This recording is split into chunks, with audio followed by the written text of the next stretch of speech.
Hello everyone, नमस्कार, आदाब, सत श्री अकाल, अस्सलाम वालेकुम। बहुत बहुत स्वागत करता हूँ आप सभी का हमारे इस चैनल पे जिसका नाम है इंस्पायरिंग केमिस्ट्री। आज हम इसमें शुरू करने वाले हैं 12th केमिस्ट्री का फर्स्ट चैप्टर जिसका नाम है सॉलिड स्टेट। तो चलिए शुरू करते हैं। Solid state,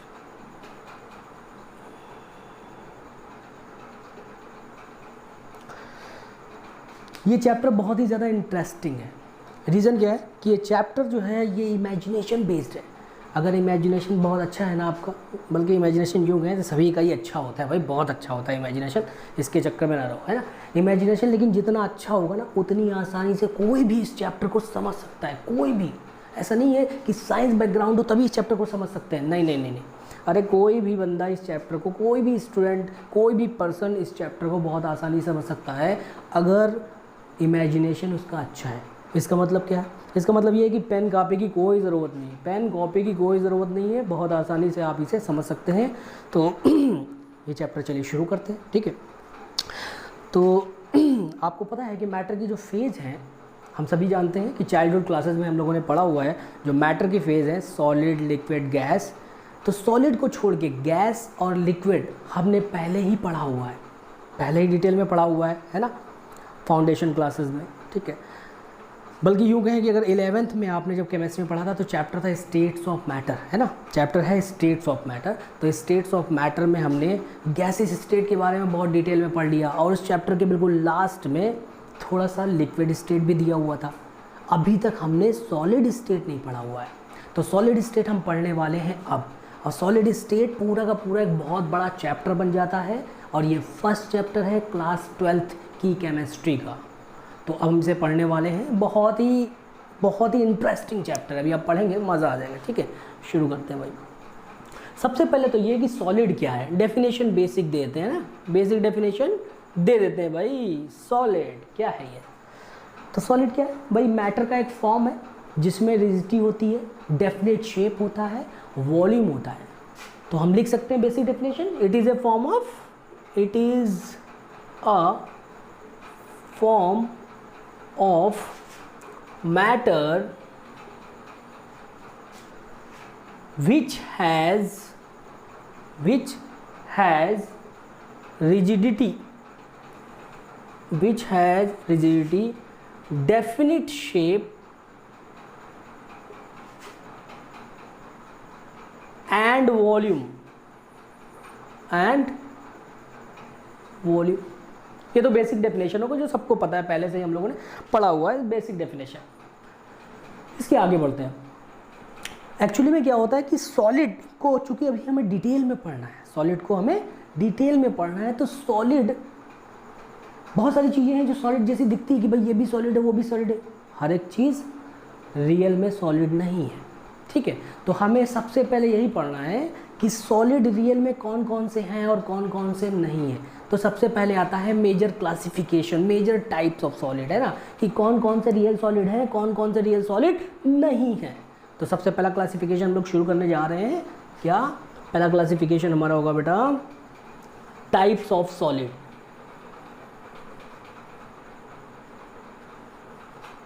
types of solid, ठीक है। अब इसमें मेजर क्लासिफिकेशन की बात करें तो दो टाइप के सॉलिड हुए भाई, एक रियल में सॉलिड है और एक रियल में सॉलिड नहीं है। तो जो दो टाइप के हम बना लेंगे बेटा यहाँ पे। एक तो हो गया हमारा रियल सॉलिड, क्या? Real solid, okay. और दूसरा जो रियल नहीं उसका नाम है एमॉर्फस सॉलिड। क्या नाम बेटा? एमॉर्फस।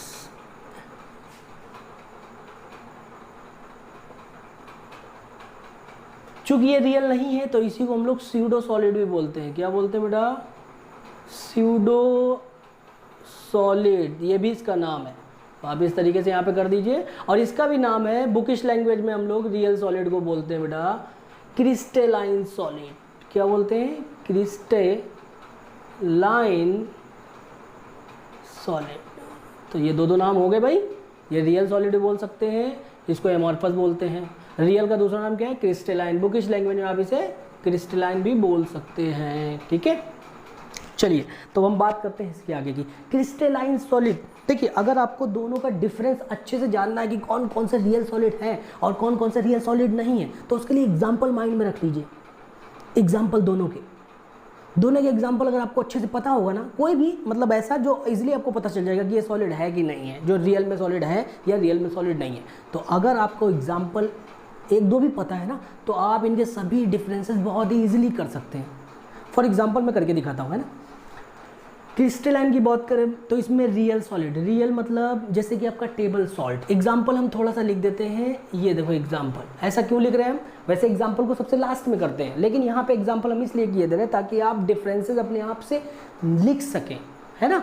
तो हम यहाँ पे कॉन्सेप्ट को समझने की कोशिश कर रहे हैं, ना कि बहुत अच्छा प्रॉपर नोट्स, वो तो कहीं से ही बना सकते हैं आप, लेकिन हर एक चीज़ आनी चाहिए आपको। इसके बेसिस पे हम बात करने वाले हैं आज।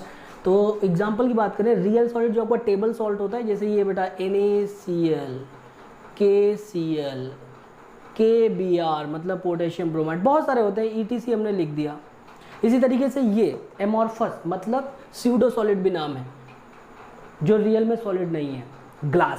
ग्लास रियल में सॉलिड नहीं है, ग्लास बल्कि एक सुपर कोल्ड लिक्विड है। आगे चल के बताएंगे एक सुपर कोल्ड लिक्विड है, कैसे है, क्यों बोलते हैं इसको, वो भी बताएंगे। उस पर भी क्वेश्चन आ जाता है छोटा सा, कभी कभी आपको एक्सरसाइज में मिलेगा छोटा सा क्वेश्चन कहीं पे था, ठीक है। तो स्यूडो सॉलिड की बात करते हैं, तो इसके एग्जांपल क्या है। इसके एग्जांपल की अगर बात करेंगे बेटा, glass, plastic, glass, plastic, would भी बोलते हैं, वुड भी इसमें आ जाएगा, वुड। और रबर भी इसी का एग्जाम्पल है, आप इसे ETC कर दीजिए, ठीक। ये एग्जाम्पल क्यों लिखे हम लोगों ने, बोलो भाई। ये एग्जाम्पल सिर्फ इसलिए लिखे गए हैं ताकि आप इसके जो डिफरेंस बनाने वाले हैं, जो नीचे हम डिफरेंस पॉइंट आउट करने वाले हैं, ये आपको आ जाए, अपने आप से आ जाएंगे, देखते ही आ जाएंगे। बस एक एग्जाम्पल ध्यान रखो, जैसे इसमें रबर ले लिया, उसमें और इसमें क्या ले लिया, इसमें कोई भी एक, जैसे टेबल सॉल्ट NaCl, ये NaCl, ठीक। चलिए हम समझते हैं कि क्रिस्टलाइन, यह जो NaCl है, इसका जो अरेंजमेंट है, जो इसका स्ट्रक्चर है, जो अरेंजमेंट है, वो कैसा होता है, उसके बारे में बात करते हैं। ज़रा समझिए। ऐसा होता है जो क्रिस्टलाइन होते हैं, जिनको हम लोग रियल सॉलिड बोलते हैं। रियल का मतलब होता है बिल्कुल पैक्ड, पेटी पैक्ड, बिल्कुल वेल ऑर्डर्ड। कैसे, देखो जैसे NaCl अगर हम देखेंगे तो इसके अंदर जो Na और Cl है, Na मतलब सोडियम आयन और Cl मतलब क्लोराइड आयन, तो Na और Cl या ऐसे बोलो प्लस और माइनस, कोई भी हो सकता है एग्जाम्पल, NaCl के अलावा KCl भी हो सकता है।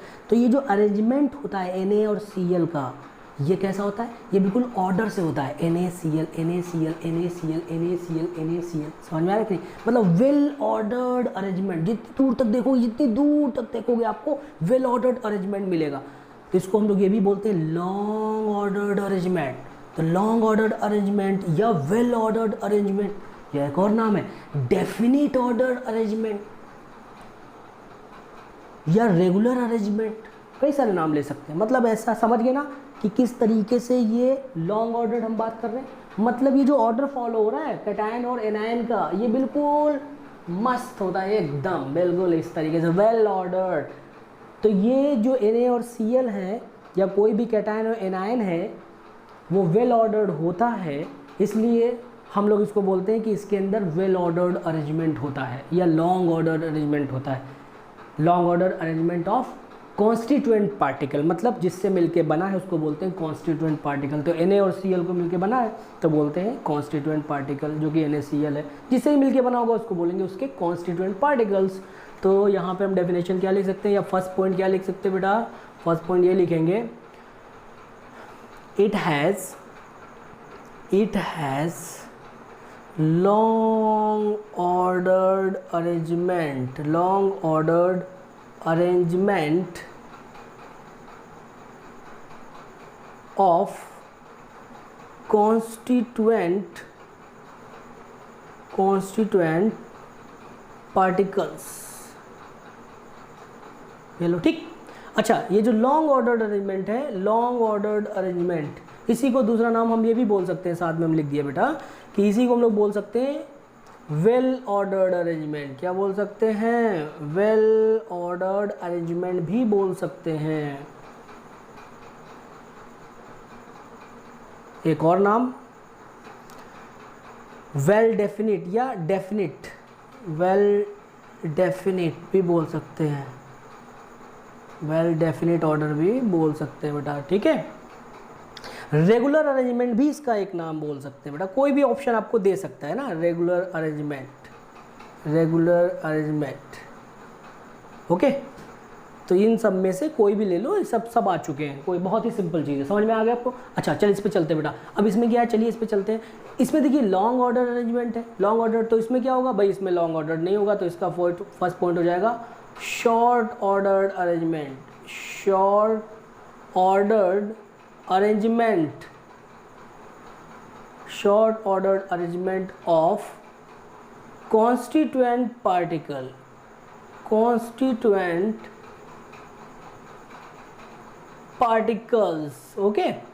अच्छा एक बहुत ही इंपॉर्टेंट कॉन्सेप्ट मैं आपको इसके बारे में बता देता हूँ बेटा, इसको जो है ना, इसके अंदर ये जो लॉन्ग ऑर्डर है, इसका दूसरा नाम ये भी लिखा हुआ है हमने, रेगुलर अरेंजमेंट। इसमें एक बहुत ही इंपॉर्टेंट स्टेटमेंट जो क्वेश्चन आ चुका है कि इसका ऑर्डर रेगुलर होता है, लेकिन इसमें आप इसके हिसाब से तो इर्रेगुलर बोल देंगे, ये गलत हो जाएगा, इर्रेगुलर नहीं बोलता है। ऐसा क्यों, बताते हैं।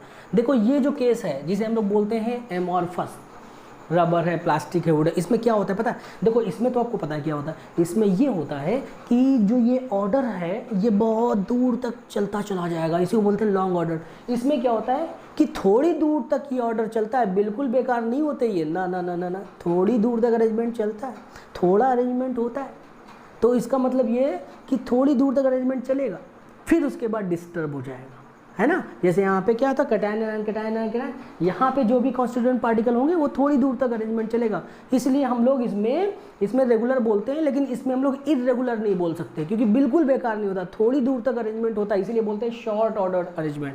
क्या बोलते हैं, शॉर्ट ऑर्डर अरेंजमेंट, ठीक है, ये ध्यान रखना। तो अगर इसमें क्वेश्चन आ जाए, बहुत इंपॉर्टेंट, ये रेगुलर है, इसमें इर्रेगुलर नहीं बोलते। अगर मैं आपके लिए लिख दूँ कि इर्रेगुलर अरेंजमेंट कहीं भी आ जाए, क्या इसमें इर्रेगुलर अरेंजमेंट होता है, तो भाई ऐसा बिल्कुल नहीं, ये नहीं होता, इर्रेगुलर हम इसमें नहीं बोलते, ठीक है, ये ध्यान रखना।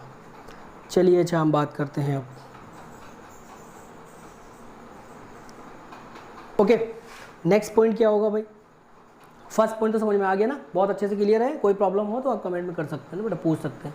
सेकंड पॉइंट क्या होगा इसमें, देखिए सेकंड पॉइंट क्या है, क्रिस्टलाइन की बात हो रही है, तो इसमें चूंकि हर एक चीज़, देखो इसकी हर एक प्रॉपर्टी जो है, जो हम क्रिस्टलाइन पढ़ रहे हैं, इसकी हर एक प्रॉपर्टी हाई होती है। ऐसा क्यों, सिर्फ यही फर्स्ट पॉइंट है जो इसके हर एक चीज़ का आंसर है। फर्स्ट पॉइंट क्या है, जो ये लॉन्ग ऑर्डर्ड अरेंजमेंट है, ये मतलब इसके अंदर जो अरेंजमेंट है बहुत ही बढ़िया है, तो जिसकी वजह से क्या होता है, बहुत ही वेल ऑर्डर्ड बन जाता है, पैकिंग बहुत अच्छी हो जाती है, तो बहुत ही ये स्ट्रॉन्ग हो जाता है, इसलिए melting point and boiling point जो है वो बहुत हाई होता है। कोई भी फिजिकल प्रॉपर्टी, कोई भी आप फिजिकल प्रॉपर्टी ले सकते हैं। केमिकल प्रॉपर्टी हम लोग यहाँ पे बात क्यों नहीं करते, क्योंकि हम लोग केमिकल रिएक्शन की बात नहीं, हम लोग फिजिकल केमिस्ट्री का ये चैप्टर पढ़ रहे हैं, इसलिए फिजिकल प्रॉपर्टी को यहाँ पे बेसिकली कवर करते हैं, ठीक है, ओके। तो हम अगर सेकंड पॉइंट की इसकी बात करें, तो सेकंड पॉइंट क्या है, सेकंड पॉइंट हमारा यही है इसके अंदर कि ये जो क्रिस्टलाइन सॉलिड है ना, इसका मेल्टिंग पॉइंट, बॉइलिंग पॉइंट बहुत हाई होगा। तो melting point, boiling point are very high. अच्छा, हाई क्यों होते हैं, अभी हमने बताया था, हाई इसलिए होते हैं बेटा क्योंकि इनके अंदर लॉन्ग ऑर्डर अरेंजमेंट होता है, तो इसका जो आंसर है वो यही है, लॉन्ग ऑर्डर अरेंजमेंट। इसका क्या हो जाएगा, शार्प। तो हर एक प्रॉपर्टी इसकी जो है वो हाई हो जाएगी, हर एक प्रॉपर्टी जितनी भी प्रॉपर्टी हैं वो सभी इसकी क्या होंगी, हाई होंगी, इसकी प्रॉपर्टी हाई होंगी। कोई भी प्रॉपर्टी, कोई भी फिजिकल प्रॉपर्टी जो है वो इसकी हाई होगी बेटा, ये लो, और इसकी जो फिजिकल प्रॉपर्टी वो लो होगी। तो इसलिए यहाँ पे लिख सकते हैं मेल्टिंग पॉइंट, बॉइलिंग पॉइंट, अगर हम इसकी बात करें कि इनका मेल्टिंग पॉइंट, बॉइलिंग पॉइंट क्या होगा, वो लो होगा। कैसा होगा, लो होगा, due to short order arrangement, ये भी बोल सकते हैं कि बात। अच्छा, थर्ड पॉइंट की अगर हम बात करें यहाँ पे, थर्ड पॉइंट, तो कोई भी हम और प्रॉपर्टी ले लो, वो यहाँ पे हाई होगी, यहाँ पे लो होगी। रीज़न क्या है, रीज़न इकलौता क्या, वेल ऑर्डर्ड या लॉन्ग ऑर्डर्ड अरेंजमेंट होने की वजह से हर एक प्रॉपर्टी इसकी हाई और उसकी लो, ओके। किसी भी तरह का कोई डाउट है तो आप कमेंट में बोलते रहिएगा, ठीक है, कोई इशू नहीं, ठीक है। अब हम बात करने वाले हैं, इसके अंदर एक बहुत ही इंपॉर्टेंट प्रॉपर्टी है जिसको हम लोग अब कवर करने वाले हैं, ज़रा उसको शुरू करते हैं, ठीक है। नेक्स्ट प्रॉपर्टी है जो हमारी, ये एनआइसोट्रोपिक होते हैं। कैसे होते हैं बेटा? They are anisotropic, okay. और ये जो होते हैं, इसका थर्ड पॉइंट है आइसोट्रोपिक। ये बेटा नेचर है, ये क्या है? नेचर है, बहुत इजी है इसको समझना है। क्या है? नेचर है। तो आप ये भी लिख सकते हो, ये एनआइसोट्रोपिक नेचर के होते हैं ये है। अब ये नेचर क्या है? बहुत इंपॉर्टेंट है, सीबीएसई बोर्ड में 1 मार्क्स का क्वेश्चन आ जाता है। एनआइसोट्रोपिक नेचर क्या है, इसके बारे में आता है। ये मोस्ट इंपॉर्टेंट है। ये क्या है बेटा? मोस्ट इंपॉर्टेंट है। तो अब हम इसको डिटेल में पढ़ लेते हैं, इसको अलग से डिटेल में पढ़ लेते हैं कि एनआइसोट्रोपिक है क्या। ओके, तो चलिए हम शुरू करते हैं कि एनआइसोट्रोपिक क्या है। बहुत ईजी है बेटा, एनआइसोट्रोपिक को कवर कर लेते हैं। देखिए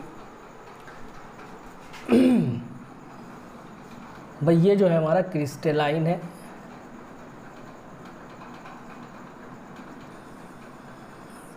ठीक है। और दूसरी तरफ क्या था बेटा? एमॉर्फस। हमने एक बार फिर से लिख दिया है ताकि यहाँ पे आप समझ सकें। ओके बेटा, इसमें हमने ये पॉइंट जो लिखा हुआ है, जो थर्ड वन वाला है, वो एनआइसोट्रोपी, एनआइसोट्रोपिक नेचर या एनआइसोट्रोपी भी बोल सकते हैं। ये प्रॉपर्टी हो जाएगी, और ट्रोपिक लिखेंगे तो नेचर हो जाएगा, एक ही बात है दोनों, ठीक है। तो ये एनआइसोट्रोपिक होता है। एनआइसोट्रोपिक का मतलब क्या है? देखिए बहुत इजी। ऐसा होता है कि सपोज मैं इसके ऑर्डर का अरेंजमेंट बनाता हूँ, मतलब इसका अरेंजमेंट करता हूँ इसके कॉन्स्टिट्यूटिव पार्टिकल। तो देखिए कैसे होते हैं। सपोज ये बेटा, ये प्लस है और ये माइनस, ये प्लस और ये माइनस, ये प्लस और ये माइनस, इसी तरीके से तो ऑर्डर होगा। थोड़ा सा बना दीजिए, इस तरीके से हमने इसको बना दिया। अब दूसरी लेयर बनाएंगे तो ये प्लस के बाद माइनस से शुरुआत होगी, माइनस फिर प्लस हो जाएगा, फिर माइनस, फिर प्लस, फिर माइनस, फिर plus, minus, plus, minus, plus. इसके बाद थर्ड अगर लेयर बनाते हैं तो इसके बाद ये प्लस से शुरुआत हो जाएगी। पक्का ना?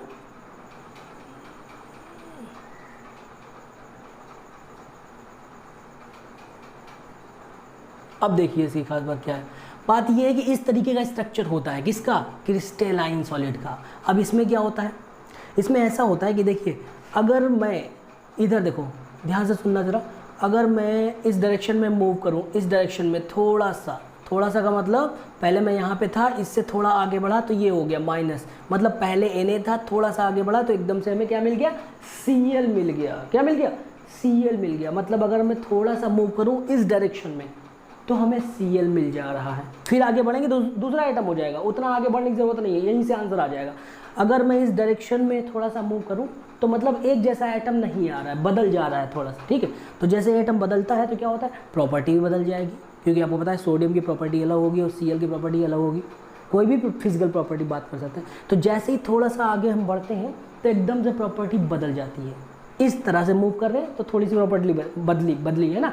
लेकिन अगर इस डायरेक्शन में मूव करें, इस तरह से मूव करें, इस तरह से मूव करें, मतलब मैं इस तरह से मूव कर रहा हूँ डायगोनली, देखो ज़रा, इस तरह से, इस तरह से, तो अब देखो एक जैसे एटम मिल रहे हैं, प्लस फिर प्लस फिर प्लस, ऐसे प्लस प्लस मिलते जाएंगे, मतलब एक जैसे एटम। तो इसमें प्रॉपर्टी नहीं बदलेगी। मतलब मैं दो डिफरेंट डायरेक्शन से मूव करने की कोशिश कर रहा हूँ तो दो डिफरेंट केस मिल रहे हैं, डिफरेंट प्रॉपर्टी मिल रही। अगर इस तरीके से मूव करते हैं स्ट्रेट में तो आप देखो एकदम से Na के बाद Cl आ जाता है, मतलब प्रॉपर्टी बदल जाएगी। लेकिन ऐसे मूव करें अगर तो फिर से प्रॉपर्टी सेम हो जाएगी। मतलब डिफरेंट डायरेक्शन में मूव करने पे डिफरेंट फिजिकल प्रॉपर्टी मिल रही है। डिफरेंट डायरेक्शन में मूव करने पर डिफरेंट फिजिकल प्रॉपर्टी का मिल जाना ही कहलाता है एनआइसोट्रोपिक नेचर। तो हम लोग डेफिनेशन लिख सकते हैं, डिफरेंट डायरेक्शन, देखो इस तरह से, इस तरह, तो different physical property in different direction is called, है ना, when we get different physical property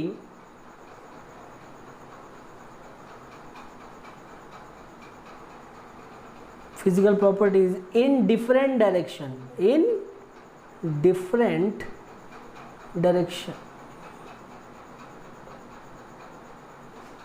nature is called, ऐसे नेचर को क्या बोलेंगे? this nature is called anisotropic nature, anisotropic nature. Is that clear to everyone? मतलब different physical property different direction में। आप समझ गए ना बेटा? एक बार फिर से देख लो। इस तरीके से जा रहे हैं तो सोडियम सोडियम सोडियम मिल रहा है, एक जैसा मिल रहा है, डायगोनली जा रहे हैं, मतलब सेम फिजिकल प्रॉपर्टी यहाँ पे मिल रही है। लेकिन अगर दूसरी तरह से जा रहे हैं तो डिफरेंट फिजिकल प्रॉपर्टी मिल रही है। तो अगर डायरेक्शन के बेसिस पे कंपेयर करेंगे, डिफरेंट डायरेक्शन में डिफरेंट फिजिकल प्रॉपर्टी। चलिए इसकी बात करते हैं इसमें, तो इसका उल्टा हो जाएगा, इसको बोलते हैं एनआइसोट्रॉपी। तो यहाँ पे क्या है इसका थर्ड पॉइंट है आइसोट्रॉपी, सॉरी, तो ये हो जाएगा आइसोट्रॉपी। तो वहाँ पे क्या था, different physical property different direction. यहाँ पे देखो different physical property in different direction, D याद रखने के लिए डी। यहाँ पे देखो इसका उल्टा लिख देंगे बेटा, same physical properties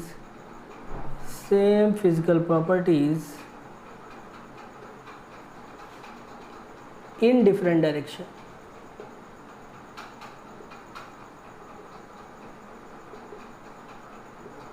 is called isotropic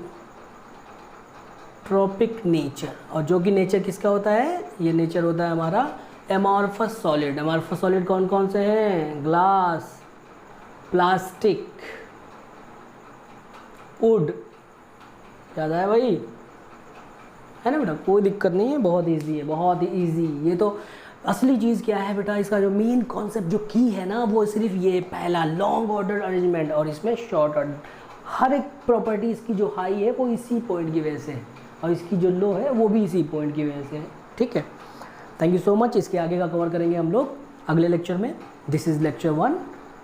okay, thank you so much. और किसी भी तरीके का कोई भी क्वेश्चन हो यहाँ से तो आप पूछ सकते हैं बेटा कमेंट में। ठीक है, थैंक यू बेटा।